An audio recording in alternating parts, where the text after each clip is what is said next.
Okay, do you want to break? One apiece. I think it was 2 breaking runs to open here. Won't be the case here in game 3, or at least it doesn't appear so.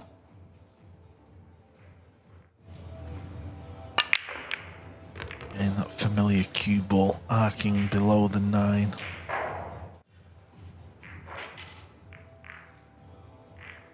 Boy, if he's looking to subtly swerve around this 9 and maybe play something soft for a safety, just bump it up, maybe use the purple.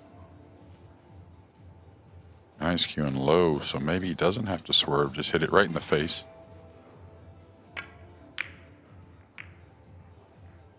And just take your chances holding the cue ball on the bottom cushion.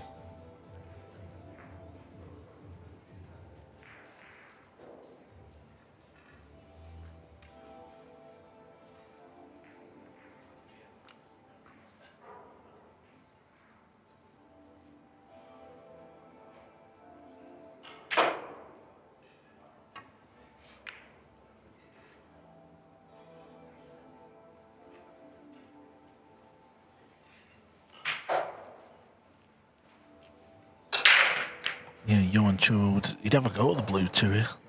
He'd get close to it and hole in that top right corner.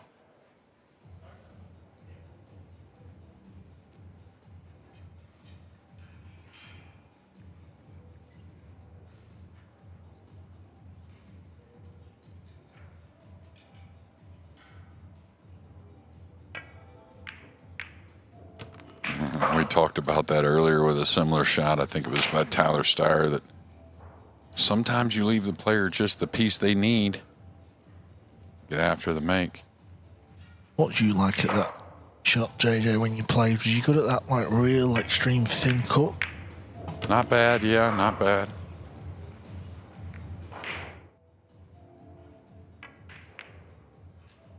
I wasn't ever considered, like, I don't know, straightest shooter, but once if I was training right and everything, I felt pretty good about it overall. Didn't feel like I gave away too many easy misses, but if I wasn't training, oh boy, you better watch out. The rail seemed bigger than the pocket, that's for sure.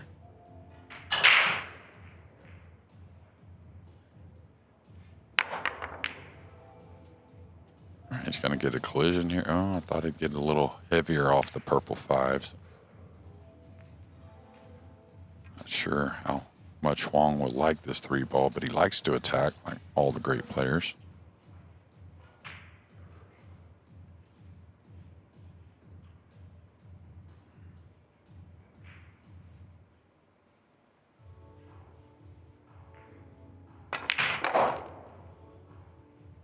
Yeah, one of the shots of the day there.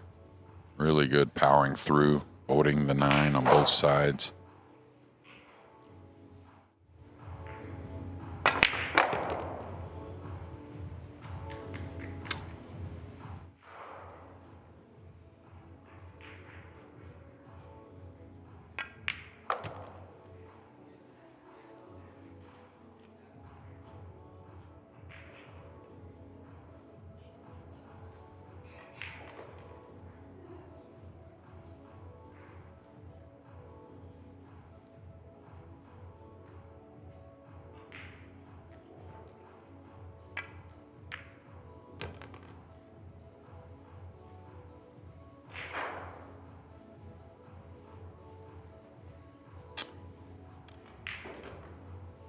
All right, trying to get us back on serve here with a great opener on the 3. Not a whole lot of worry here with the 8 so playable. Just don't get missable on the 7.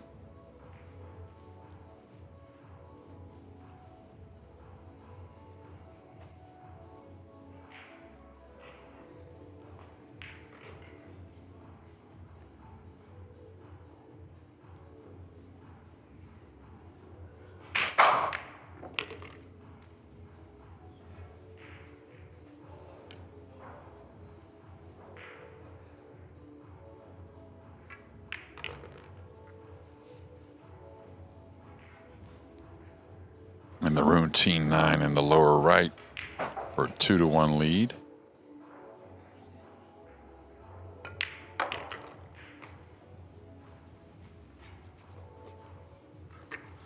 Yeah, Robbie Capito's just started out his match on table 2.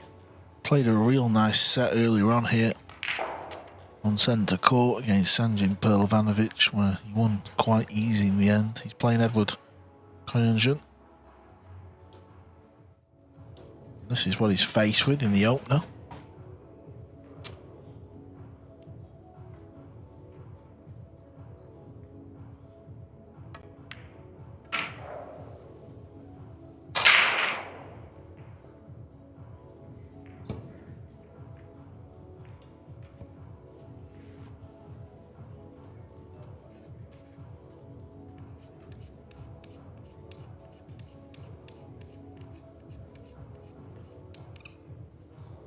And there's that one you were talking about.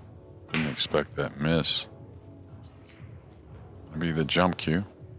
Could kick to the top cushion, pretty easy. Side cushion, a little dicey, I would say, but gonna go with the short cue.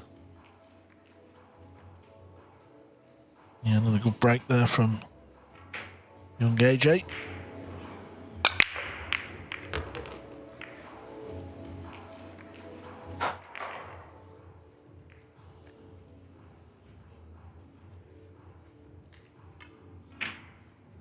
That's a hard ball to want to go at. You're going away from the 3 a little bit. Could go behind the 6, banking the 2 back up. Could cut it like this, bringing the cue ball back down. Yeah, Edward knocked the jump shot in that Jeremy was talking about, and he's potted the 9 as he takes the opener.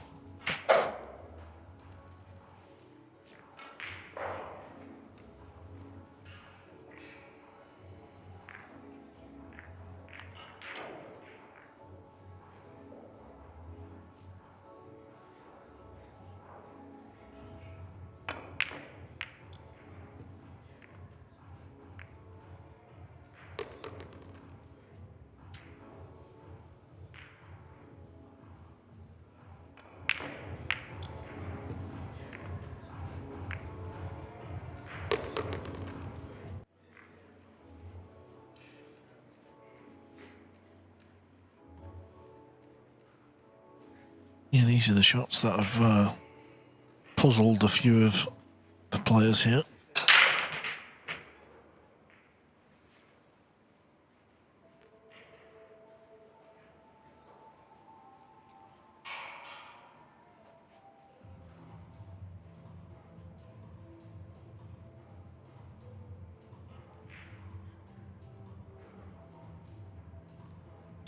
Six ball will be in his mind a little bit, yeah.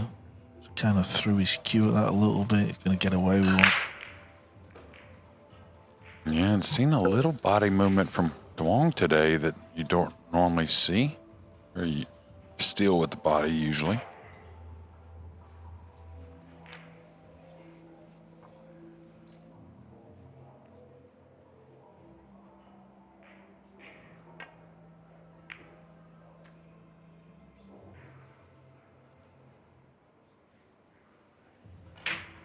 Not sure he knew he had the snooker at first, but it did end up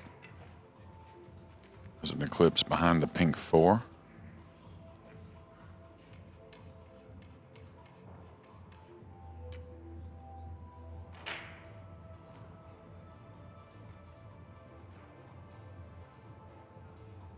Maybe he has to jump both these, the pink and the brown. And drew the cue ball. Yeah, a couple of real nice jump shots in this match. Yeah, and I think the pink sneaks by the green 6. Might be tight. Maybe it's not there, but what a shot here. That's one thing you don't see as much of with the jump cue these days. Like we had to use the full cue back in the day, really jumping and drawing the ball.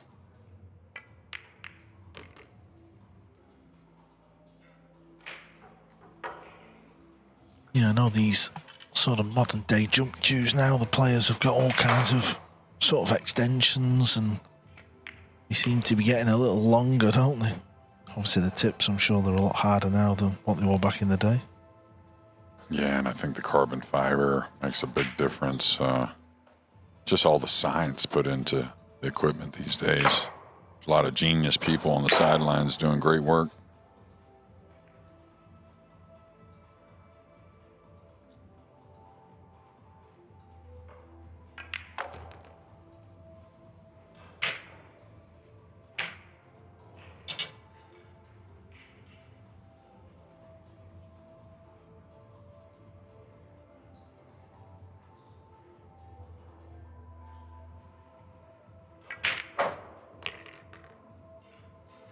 This is a lot better.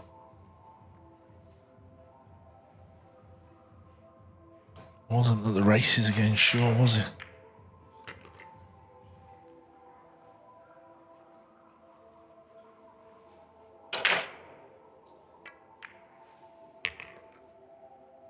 Rack number 4 goes to Bangkok Quang, 3-1. Seems a lot better at the table as well. Maybe a small break has done him good.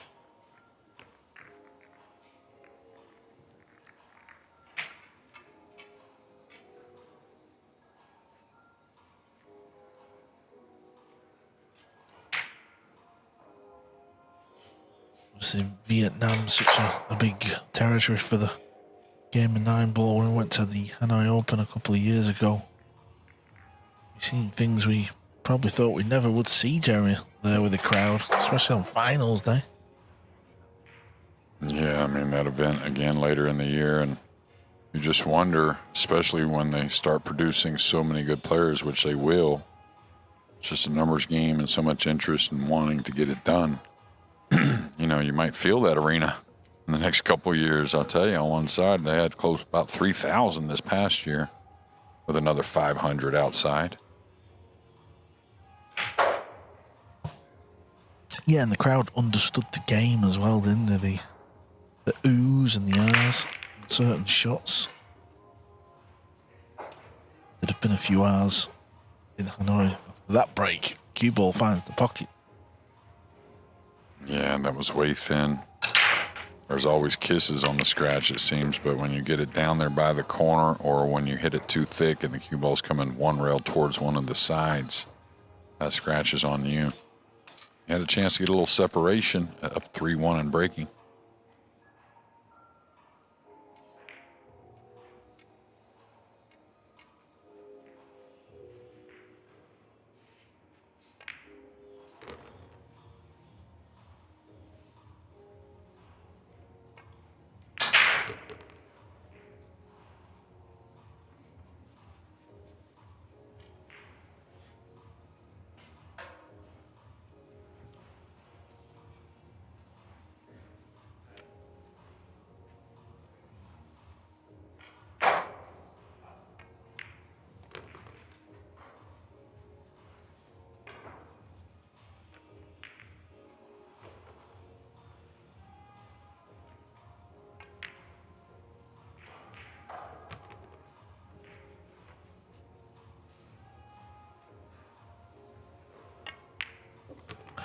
There's no checking angles, is there? Walking round.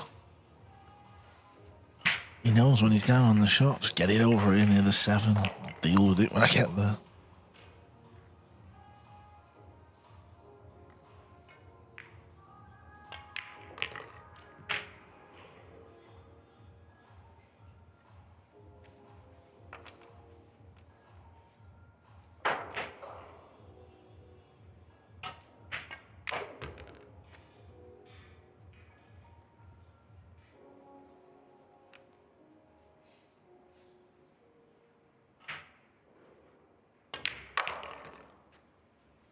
Jams the 9-ball hole.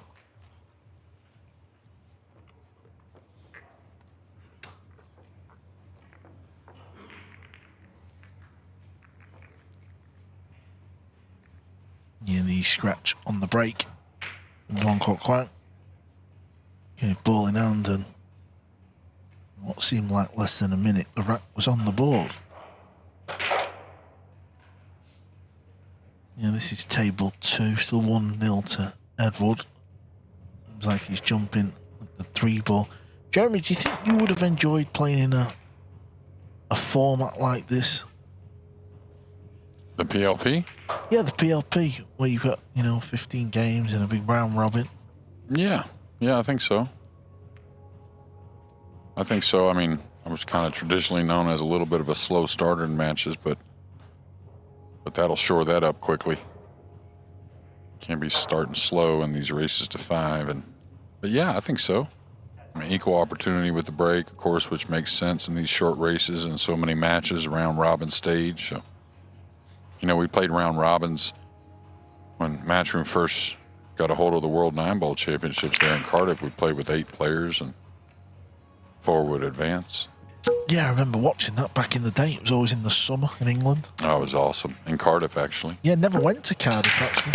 Man, what a beautiful setup it was. And I thought everything was pretty on point. The groups, I thought, were pretty accurate as you can make. What would that be? 16 groups of 8, I believe it would be. And you make it to the final 64. And there was always a story. I mean, it was amazing. The first year, Efren down 6-1 in a race to 7 in the group stage. If he loses that match to Vincent Fouquet, Vincent from France, and yep, he loses that match, he's out of the tournament. He goes in as 64th seed, and then ends up winning the event. Next year, I think it was Feng Peng Chao who got his second world title there over Ismael Paez, kind of a big underdog in the event that got to the final. Following year was Earl, I believe, if I remember correctly, beating Bustamante in the final 17-15, one heck of a match. And we just saw so many things there in Cardiff. I think it started to put 9-ball pool back on the map.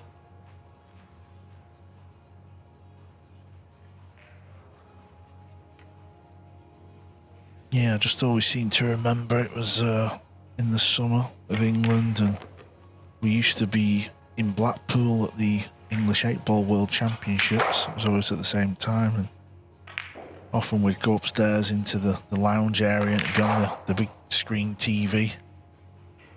And a lot of us English pool players back then, obviously. I think Darren Appleton had played in that event at some point, so I was a little younger, but I always thought, this is a bit of a crazy mad game, this 9-ball.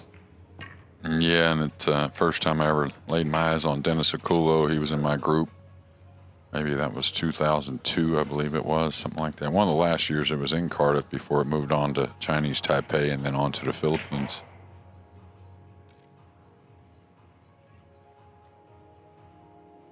Mika Immonen got his first world title there and beat Ralph Souquet, I believe it was, in the final. Yeah, also Thorsten home, and I remember Thorsten winning in that arena. Yeah. Played Thorsten a couple times, and a couple of those years fortunate enough to beat him.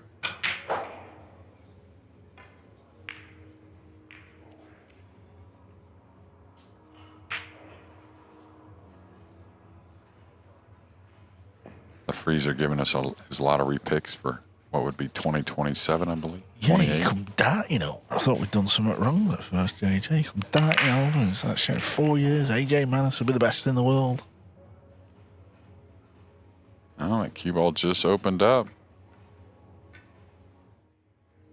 Along with our match tied up at 3 apiece. But yeah, Cardiff, it was sweet.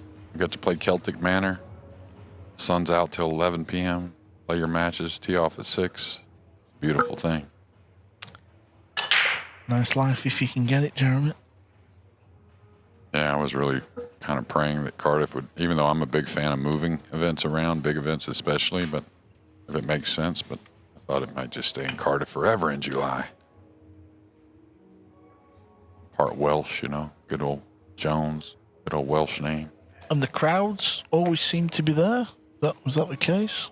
I'll tell you, it was a setup to where we were elevated. If you weren't on the main table, you were elevated on a, big platform, a couple different levels. And so I wouldn't say it was the easiest overall you could still see, don't get me wrong, but it wasn't the easiest for some of the early stages. But yeah, it was busy crowds for the final 64.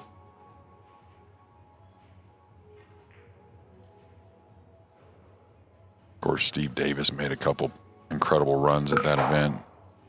Showed everyone how genius he is in any cue sport.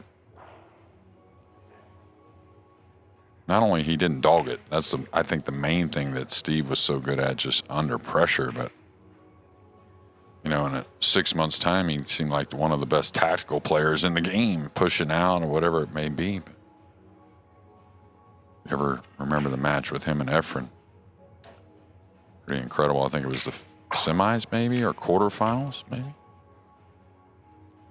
Yeah, I remember when he played Mellin and all one of the years. I don't know if it was the same year as you're talking about, but I think Mellin ended up losing to the Dancing Bear. Alain Martel, what a player. I remember him because he used to wear the big, like, granddad cardigan, didn't he? Yeah.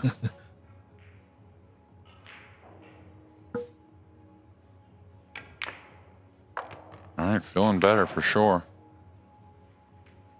Yeah, nice bank. Got a tough pot here, though. These can easily get away from you. You can just send it into that short rail and miss the ball.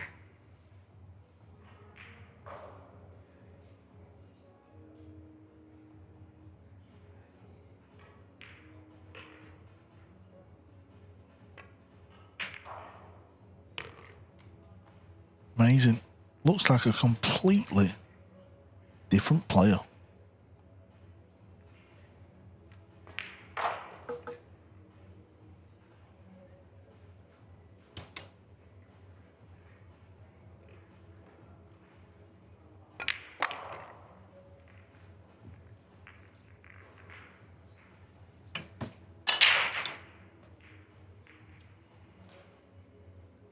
Well, we all miss, but Duong has really become a very steady player out there, especially with open tables, and we saw some misses that just may not see for a long time from this man. Yeah, took down the Scottish Open last year. We was there, Jeremy. A very strong field in a beautiful pool room in Scotland.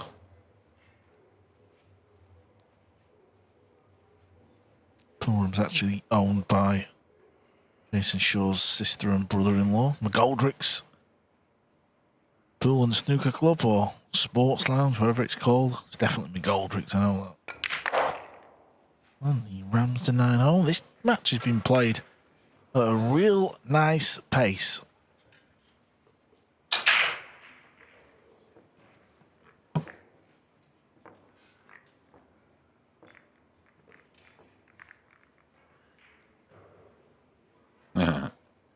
You can tell Jason's 3-0, right?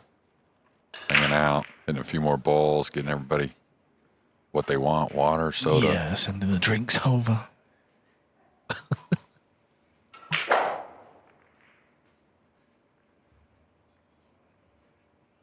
Yeah, 4-3. And a grind on table 2. They've been playing a little while for just 1-1.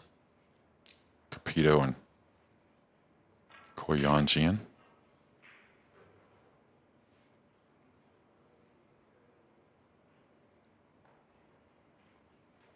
Me and Scott were talking about it, It's got to be, 18 hours in the air at least from the Philippines, I would think, something like that. And he just arrived 48 hours ago. I think he maybe, not much experience with the long trips, I don't think either. Of course, how much can he have? He's only 17, but maybe in a little bit of a haze at the moment. Yeah, I think that's a fair comment. And also, you've been to the Philippines, you've played on the equipment over there. It's so much different, isn't it? Walking out here playing on this setup, these tables and the cloth and the balls.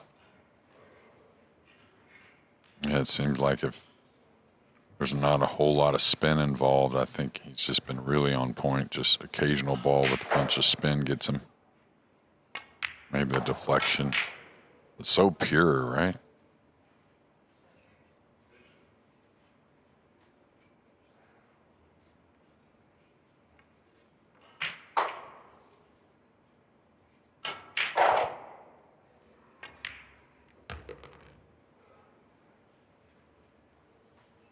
All right, he's got to work the cue ball here.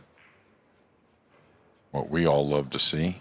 Ball's going with a little authority as the cue ball comes around. Now he wants to avoid the rail. Doesn't want to get flat on the 7, somewhat straight with the 8 up table. This is what I was talking about. This happens so often when you're coming around, and now he's got to show us a bit.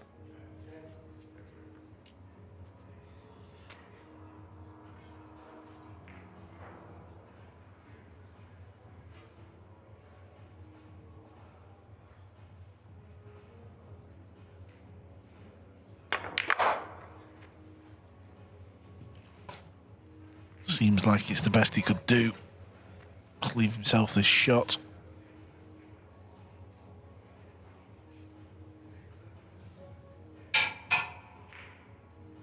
Going low, but I don't think he's hitting the cue ball there. Well, he is. Oh, wow. How well did he cue that one, Jeremy? Yeah, well, I mean, just when you go through the ball every time, I mean, when you fall comfortable, it's going to be good things. And all shots just tend to become very easy, it seems like. Yeah, many a player would have sort of knocked that in a bit higher, wouldn't they? And just come round and try to avoid the 9 ball. So it just shows you the confidence the young man has. And even though he's not won a match yet, he's been involved in them all, hasn't he? He's been there. He's just not got the W. Yeah, really in his first one, just a couple little things got away. It wasn't terrible by any means.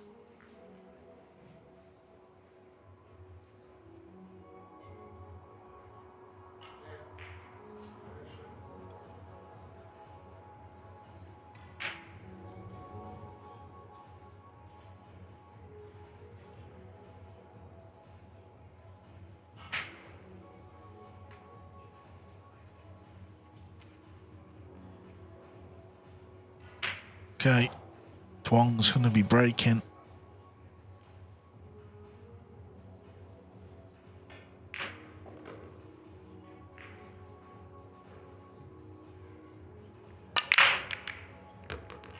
All right, 2's come open. It's a wee bit thin, but definitely playable. Cue ball control is going to be nasty. It's going to be flying across the width of the table. Yeah, this overhead tells me maybe it's not so playable.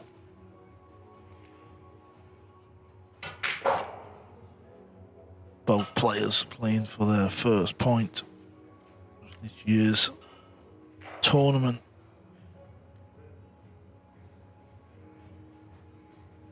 I like cutting the two rails below the purple and try and float above the 3. I mean, there's so much cover there. I think you can control the 2 and you may get a really good snooker.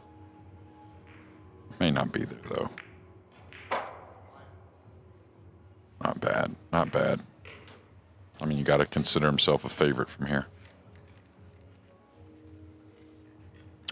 Yeah, well, he's got the short cue in hand. Obviously, at this level, we know he's going to hit the blue 2.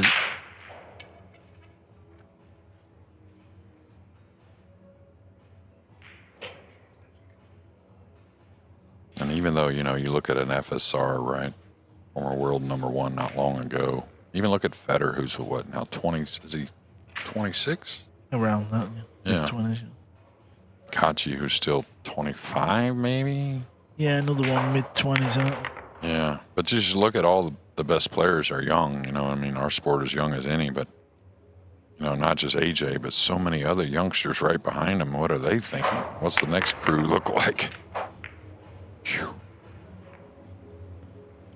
You better be practicing, is all I can tell you. Yeah, we're definitely safer in the compost, Joe. Without a doubt.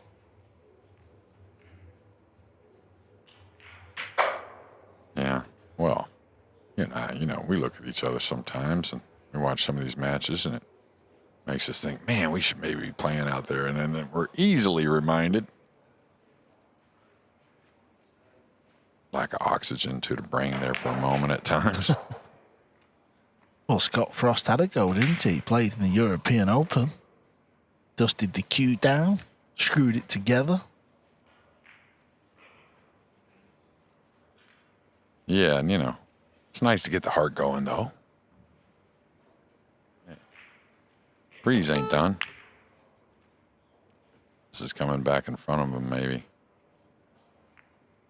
Now it's going to dress up. So the first real look for DeWong.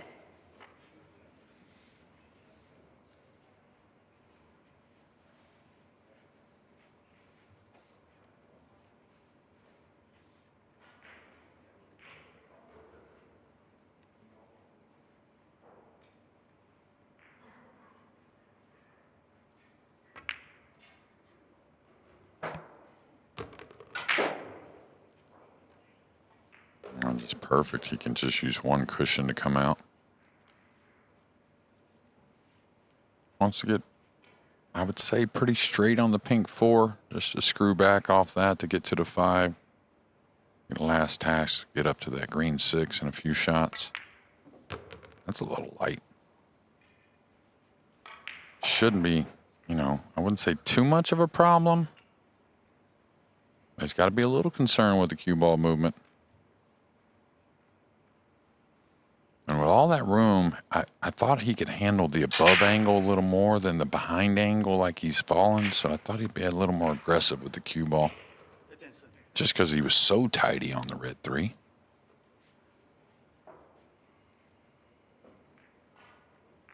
Now do you stun, trying to come one rail maybe into the 7? Do you draw for the gap?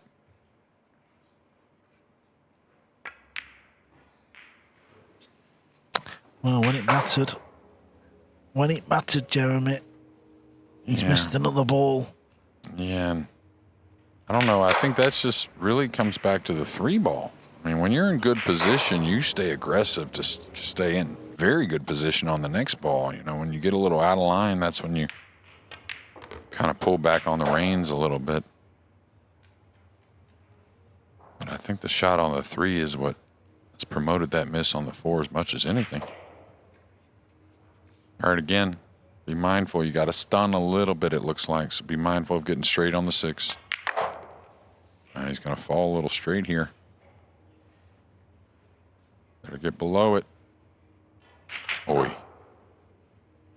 Question, Jeremy. Should he have played for the kitchen line? So just kind of hitting the 3rd rail, or?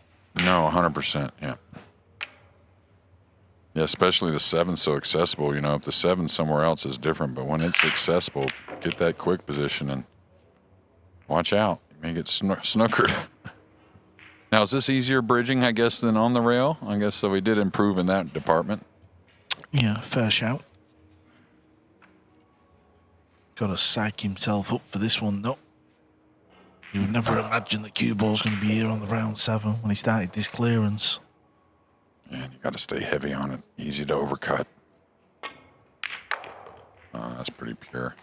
Show us another, AJ. Arguably tougher, this one. Yeah, especially if it has that hint of an angle to go forward that's so tempting instead of just holding and cutting the 9, which I think he does have.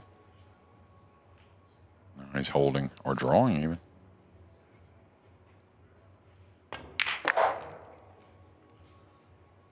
Pure cueing, sir.